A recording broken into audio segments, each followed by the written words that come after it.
ये आपकी फिजिक्स की क्लास 2 है। ये सभी एग्ज़ामों के लिए महत्वपूर्ण है। जिसके भी अभी रिसेंट में एग्ज़ाम है उनके लिए तो बहुत ही महत्वपूर्ण है। इसमें सारे टॉपिक कवर किए गए हैं। अगर आपने पिछले वीडियो नहीं देखे तो अरे प्ले लिस्ट में पार्ट 1 पड़ा है, जाके देख स्टार्ट कर। शक्ति भारत का फर्स्ट माइक्रो प्रोसेसर। कार्य करने की दर को शक्ति कहते हैं। इसका SI मात्रक वाट होता है। इसका एक अन्य मात्रक अश्व शक्ति है। 1 HP = 746 वाट होता है। विद्युत ऊर्जा का वाणिज्यिक मात्रक kWh होता है, किलोवाट पर आवर। यदि 1000 वाट के किसी भी उपकरण को 1 आवर तक चलाया जाए तो इसमें खपत हुई ऊर्जा को 1 यूनिट के बराबर माना जाता है। 1 किलोवाट = 3.6 × 10⁶ जूल। दाब किसी भी सतह के एकांक क्षेत्रफल पर लगने वाला बल दाब कहलाता है। दाब का मापन बैरोमीटर द्वारा किया जाता है। यह एक अदिश राशि है जिसका SI मात्रक पास्कल न्यूटन मीटर स्क्वायर होता है।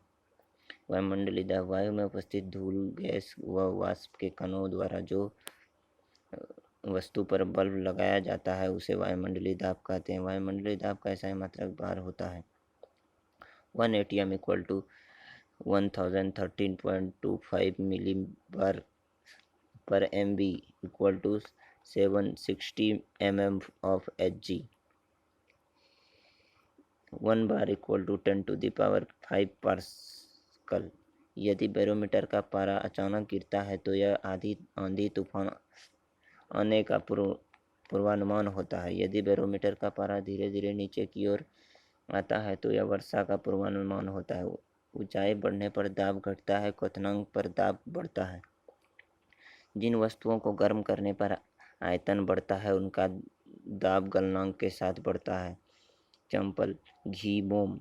जिन पदार्थों का आयतन गर्म करने पर कम होता है उनका दाब गलनांक बढ़ने के साथ घटता है। बर्फ।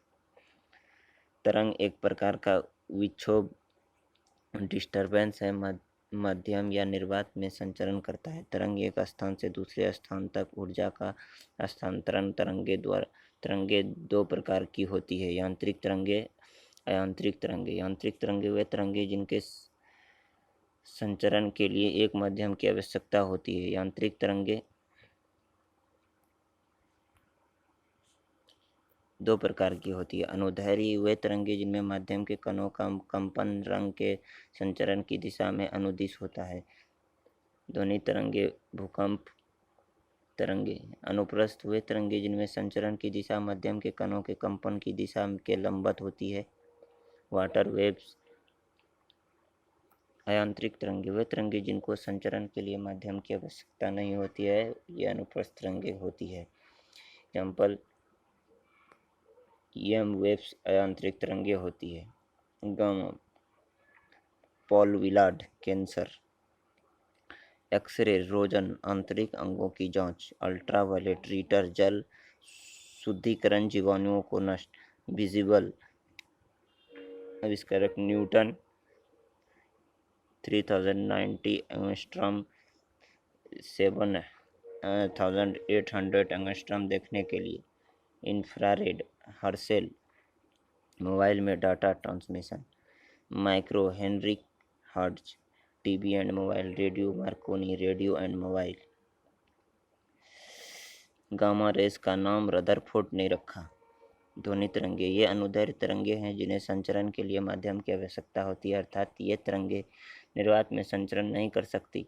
ध्वनि तरंगे का संचरण संपीड़न एवं विरलन के रूप में होता है। ये तरंगे ठोस, द्रव तथा गैस तीनों प्रकार के माध्यमों में संचरण कर सकती है। ध्वनि तरंगों की चाल विभिन्न कारकों पर निर्भर करती है। प्रत्यास्थता बढ़ने के साथ ध्वनि की चाल बढ़ती है।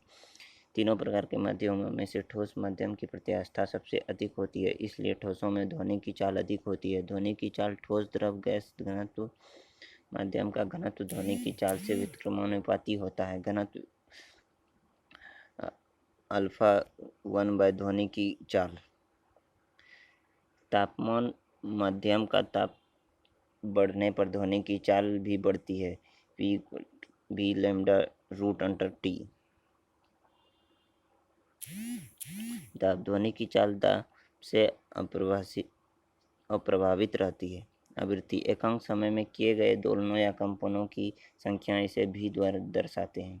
आवृत्ति का ऐसा मात्रक हर्ट्ज होता है। आवर्तकाल मध्यम के कण द्वारा एक दोलन का या कंपन को पूर्ण करने में लगा समय दो क्रमागत संपीड़नों या विरलनों को एक निश्चित बिंदु से गुजरने में लगा समय इसे टी द्वारा दर्शाया जाता है। तरंगदैर्घ्य दो क्रमागत संपीड़नों विरलनों के मध्य की दूरी इसे लैम्डा द्वारा दर्शाया जाता है।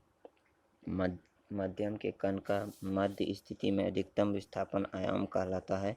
लाउड स्पीकर ध्वनि का आयाम बढ़ाता है। आवृत्ति के आधार पर ध्वनि तरंगें तीन प्रकार की होती है। अनुप्रस्थ तरंगें वे ध्वनि तरंगें जिनकी आवृत्ति 20 हर्ट्ज से कम होती है। भूकंपीय तरंगें, ज्वालामुखी तरंगें, श्रव्य तरंगें वे ध्वनि तरंगें जो इंसान के कानों द्वारा सुनी जा सकती है। इनकी आवृत्ति 20 हर्ट्ज से लेकर 20,000 हर्ट्ज तक होती है। प्रसर्व तरंगें वे ध्वनि तरंगें जिसकी आवृत्ति 20,000 हर्ट्ज से ज़्यादा होती है। ये तरंगें इंसानों के कान द्वारा नहीं सुनी जा सकती। वे तरंगें डॉल्फिन, चमगादड़, कुत्ते आदि जानवरों द्वारा सुनी जा सकती है। प्रसर्व तरंगें के उपयोग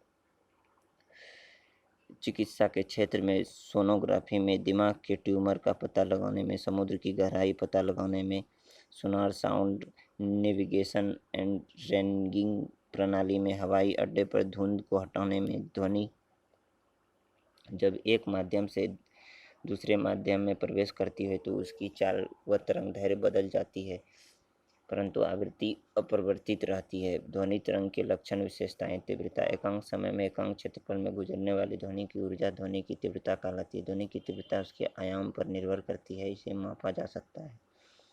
इसका मात्रक डेसिबल डीबी होता है। सामान्य वार्तालाप 30 से 60 डीबी। ध्वनि प्रदूषण WHO के अनुसार 80 डीबी। ध्वनि प्रदूषण को कम करने के लिए सरकार ने ग्रीन मफलर नामक योजना प्रारंभ की है, जिसके तहत सड़कों के दोनों तरफ वृक्षारोपण किया जाता है। ध्वनि प्रदूषण, वाहन, अवसाद, हाई बीपी। तारातु ध्वनि का वह गुण जिससे किसी आवाज को मोटा या बारीक कहा जाता है। तारातु ध्वनि की आवृत्ति पर निर्भर करता है। तारातु आवृत्ति ध्वनि के तारातु को मापा नहीं जा सकता है। शेर की दहाड़ तारातु मच्छर की भिनभिनाहट की तुलना में कम होता है। प्रबलता व्यक्ति की कानों की संवेदनशीलता का माप प्रबलता कहलाती है। यह ध्वनि के माध्यम पर भी निर्भर करती है। ध्वनि की प्रबलता को मापा नहीं जा सकता है। कोई एक ध्वनि किसी व्यक्ति के लिए तेज अथवा प्रबल और दूसरे व्यक्ति के लिए मृदु हो सकती है। गुणवत्ता समान तत्व और प्रबलता वाली ध्वनियों में विभेद करने का गुण ध्वनि की गुणवत्ता कहलाती है। ध्वनि का परावर्तन जब ध्वनि उचित परावर्तक सतह से टकराकर पुनः उसी माध्यम में लौट आती है तो उसे ध्वनि का परावर्तन कहते हैं। ध्वनि परावर्तन के नियमों की पालन करती है। ध्वनि के परावर्तन के लिए बड़ी परावर्तक सतह की आवश्यकता होती है क्योंकि ध्वनि का तरंगदैर्घ्य अधिक होता है। प्रतिध्वनि जब व्यक्ति किसी उचित परावर्तक सतह के सामने जोर से चिल्लाता है तो कुछ समय पश्चात उसे अपनी ही ध्वनि सुनाई देती है, जिसे प्रतिध्वनि कहते हैं। स्पष्ट प्रतिध्वनि को सुनने के लिए मूल ध्वनि एवं परावर्तित ध्वनि के बीच कम से कम 0.1 सेकंड का समय अंतराल होना चाहिए। ध्वनि के परावर्तन का उपयोग लाउड स्पीकर और स्टेथोस्कोप में किया जाता है। बहुल परावर्तन किसी ध्वनि के लिए एक से अधिक प्रतिध्वनियां भी हो सकती है। तो यदि ध्वनि की चाल 50 मीटर पर सेकंड है तो स्पष्ट प्रतिध्वनि सुनने के लिए न्यूनतम दूरी ज्ञात कीजिए। यह आप देख लेंगे। अनुसरण किसी बड़े हॉल में उत्पन्न ध्वनि बहुल परावर्तन के कारण लंबे समय तक बनी रहती है। ये बारंबार परावर्तन जो ध्वनि को स्थायित्व प्रदान करता है अनुरणन कहलाता है। सिनेमा हॉल में अनुरणन को कम करने के लिए दीवारों खुरदरी एवं छिद्रित बनाई जाती है। बादलों का गरजना अनुरणन का ही उदाहरण है। ध्वनि का अपवर्तन जब ध्वनि एक माध्यम से दूसरे माध्यम में प्रवेश करती है तो वो विचलित होती है। इस घटना को ध्वनि का अपवर्तन कहते हैं। जब ध्वनि सदन से विरल माध्यम से प्रवेश करती है तो वह अभिलंब से दूर होती है, परंतु विरल से सघन माध्यम में जाने पर वह अभिलंब के नज़दीक आती है। ध्वनि के अपवर्तन के कारण ही रात में ध्वनि दिन की तुलना में अधिक दूर तक सुनाई देती है। ध्वनि का विवर्तन ध्वनि का वह गुण जिसके कारण ध्वनि अवरोधक सतह के किनारों पर मुड़कर विभिन्न दिशाओं में गमन करती है। ध्वनि के विवर्तन के कारण ही कमरे में बैठे व्यक्ति को बाहर की आवाज़ें सुनाई देती है। ध्वनि का व्यक्तीकरण: जब दो समान आवृत्ति और आयाम की ध्वनियाँ माध्यम के किसी बिंदु पर एक साथ पहुँचती है तो वहाँ ध्वनि की ऊर्जा का पूर्ण वितरण होता है, जिसे ध्वनि का व्यक्तीकरण कहा जाता है। व्यक्तीकरण दो प्रकार का होता है। कंस्ट्रक्टिव: इसमें ध्वनि की तीव्रता मैक्स होती है, इसमें दोनों ध्वनियाँ समान कला में होती है। डिस्ट्रक्टिव: इसमें दोनों ध्वनियाँ विपरीत कला में होती है, यहाँ ध्वनि की तीव्रता मिनिमम होती है।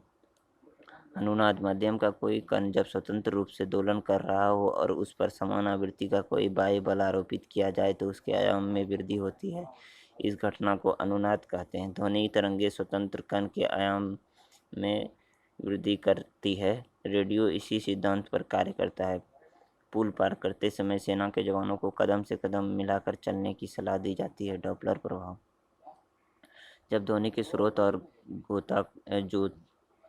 श्रोता के मध्य अपेक्षित गति होती है तो श्रोता द्वारा सुनी गई ध्वनि की आवृत्ति मूल ध्वनि की आवृत्ति से भिन्न होती है। श्रोता द्वारा सुनी गई ध्वनि की आवृत्ति को आभासी आवृत्ति कहते हैं। श्रोता का व स्रोत के मध्य की दूरी ध्वनि की आवृत्ति व्युत्क्रमानुपाती होती है। वायुयानों पर पनडुब्बियों की चाल निर्धारित करने में, तारों की गति पर पता लगाने में, प्रतिदीप्ति तथा स्फुरदीप्ति ये अयांत्रिक तरंगें हैं जिन्हें संचरण के लिए माध्यम की आवश्यकता नहीं होती है। यह तरंगें त्वरित आवेशों द्वारा उत्पन्न होती है। ऐसी परिपथ में धारा के बदलने पर भी ये तरंगें उत्पन्न होती है। निर्वात एवं वायु में इनकी चाल प्रकाश की चाल के बराबर होती है। प्रतिदीप्ति: जब तक किसी स्रोत द्वारा एक वस्तु पर प्रकाश गिरता है केवल तब तक वह वस्तु चमकती है।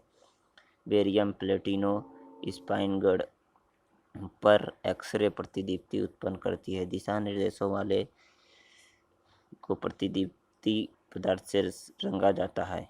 स्फुदीप्ति: इस प्रक्रिया में प्रकाश के स्रोत को हटाए जाने पर भी वह वस्तु चमकती रहती है जिसे प्रकाश का स्रोत द्वारा मिल रहा था। छड़ी की सुइयां: टोन: वह ध्वनि जिससे केवल एक आवृत्ति होती है। स्वर: वह ध्वनि जो विभिन्न आवृत्तियों के मिश्रण से बनी हो। तीनों ध्वनि परावर्तन सिद्धांत पर आधारित है जिनमें साउंड, रेडियो तथा लाइट वेव्स का प्रयोग होता है। सोनार का प्रयोग समुद्र की गहराई, पनडुब्बी की चाल व दिशा, रडार, वायुयानों, मिसाइलों की स्थिति व गति, लीडार, पहाड़ों की ऊंचाई, मौसम पूर्वानुमान। एक चालक तार में इलेक्ट्रिसिटी: एक चालक तार में आवेश का प्रवाह उच्च विभव बिंदु से निम्न विभव बिंदु की ओर देता है। आवेश के प्रवाह की दर को विद्युत धारा कहते हैं। वे बेंजामिन फ्रैंकलिन के अनुसार आवेश दो प्रकार के होते हैं। पॉजिटिव चार्ज ये ई पर नेगेटिव का त्याग करते हैं, इलेक्ट्रॉन नेगेटिव त्याग करते हैं। पॉजिटिव चार्ज ये इलेक्ट्रॉन नेगेटिव ग्रहण करते हैं।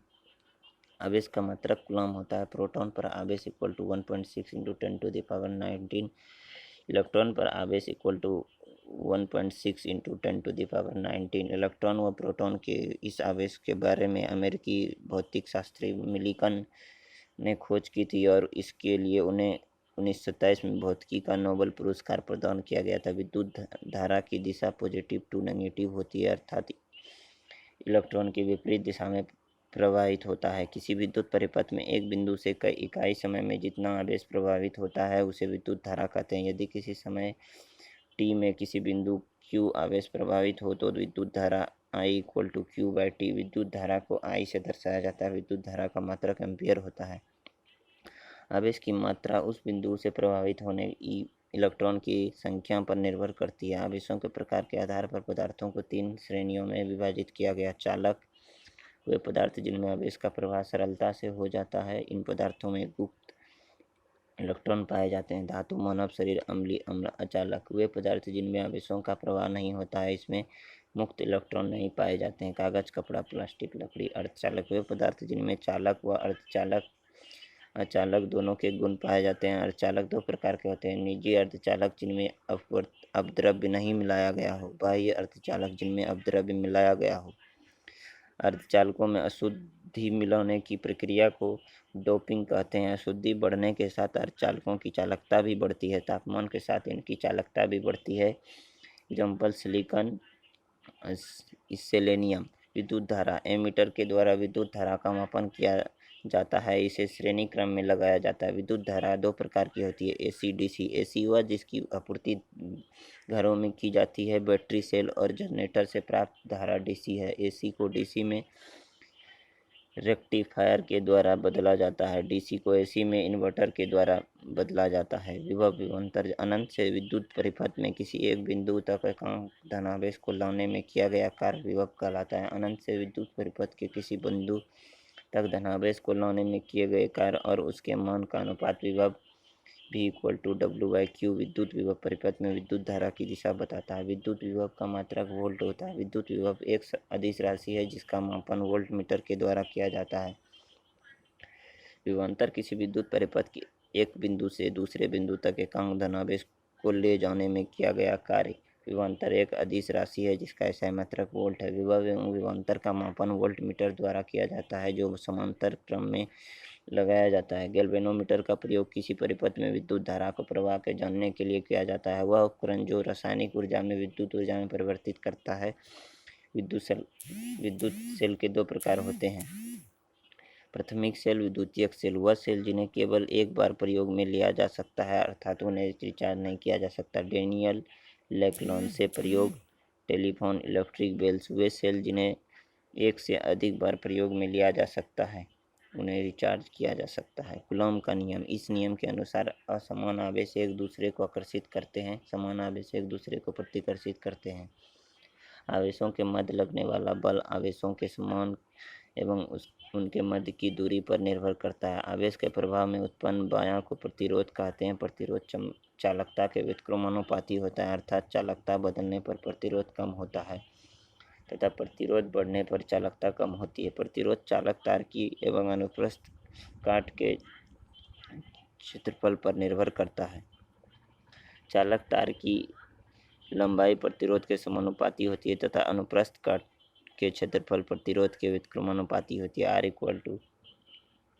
R=L/A, जहाँ विशिष्ट प्रतिरोधकता प्रतिरोध का SI मात्रक ओम होता है। विशिष्ट प्रतिरोध का मात्रक ओम मीटर। प्रतिरोध की ताप पर निर्भर करता है। चालक के तापमान बढ़ने पर प्रतिरोध बढ़ता है। अर्धचालक। कुछ धातुओं में ताप घटाने पर उनका प्रतिरोध कम होने लगता है तथा एक निश्चित ताप पर प्रतिरोध शून्य हो जाता है। उन पदार्थों को अतिचालक कहते हैं। चालकता कम, प्रतिरोध कम। प्रतिरोधकता चालक तार की लंबाई और अनुप्रस्थ काट के क्षेत्रफल पर निर्भर नहीं करती परंतु चालकता की प्रकृति एवं पदार्थ पर निर्भर करती है। प्रतिरोधों का संयोजन। विद्युत परिपथ में प्रतिरोध दो प्रकार से संयोजित किए जाते हैं, श्रेणी क्रम। इसमें सभी प्रतिरोध में समान विद्युत धारा प्रभावित होती है परंतु उनके मध्य विभवांतर भिन्न होता है। समान धारा और समान विभवांतर परिणामी प्रतिरोध। समांतर क्रम। इस संयोजन में प्रतिरोध के मध्य विभवांतर समान लेकिन उनके मध्य विभिन्न विद्युत धारा प्रभावित होती है। विद्युत परिपथ में विद्युत धारा तथा प्रतिरोध को बदलने के लिए इसे उपयोग में लिया जाता है। Electric fuse. विद्युत परिपथ में लगे विभिन्न उपकरणों की सुरक्षा के लिए इसे प्रयोग में लिया जाता है। एक आदर्श विद्युत फ्यूज वह है जिसका गलनांक एवं प्रतिरोध कम होता है। यह NPV का बना होता है। इसे विद्युत परिपथ में श्रेणी क्रम में लगाया जाता है। ओम का नियम। यदि किसी चालक की तार भौतिक अवस्थाएं स्थिर रहे तो उसके सिरों के मध्य उत्पन्न विभवांतर उसमें प्रवाहित होने वाली विद्युत धारा के समानुपाती होता है।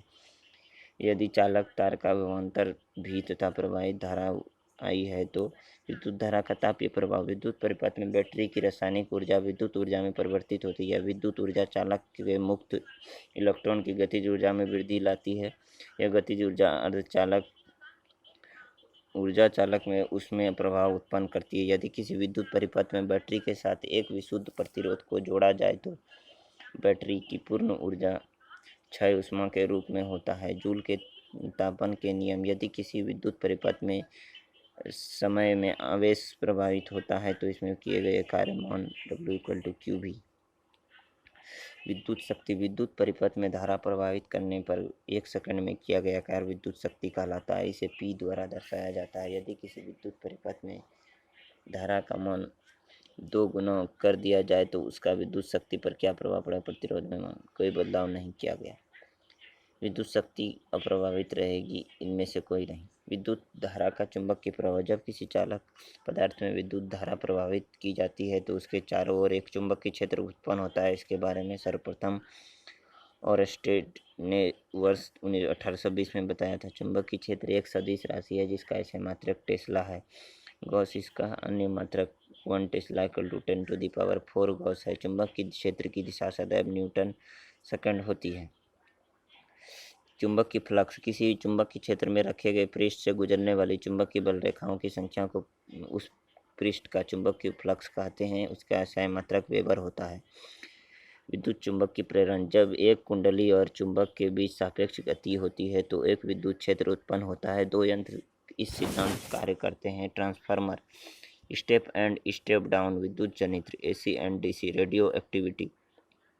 अस्थायी नाभिक से अदृश्य किरणों के उत्सर्जन की परिघटना को रेडियो सक्रियता कहते हैं। यह एक नाभिक इस प्रक्रिया है जो भौतिक अवस्थाओं पर निर्भर करती है। दाब जो आदि नाभिक के बल P तथा N के मध्य लगने वाला एक लघु परास्काकर्षण बल है जो नाभिक को स्थायित्व प्रदान करता है।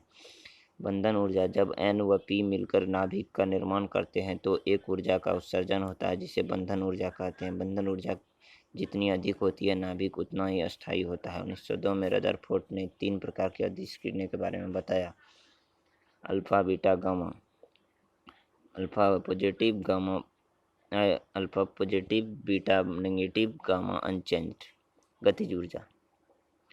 मेजन क्षमता। Alpha, beta, gamma ZNS plate पर प्रतिदीप्त तथा फोटोग्राफिक प्लेट पर को काला कर देती है। स्क्रिंटलेशन। रेडियो सक्रियता के मात्रक। क्यूरी 3.7 × 10⁻10 विघटन। रदरफोर्ड 10⁻6 विघटन सेकेंड। बेकुरल SI मात्रक 1 विघटन सेकेंड। निम्न में से कौन सा कथन असत्य है?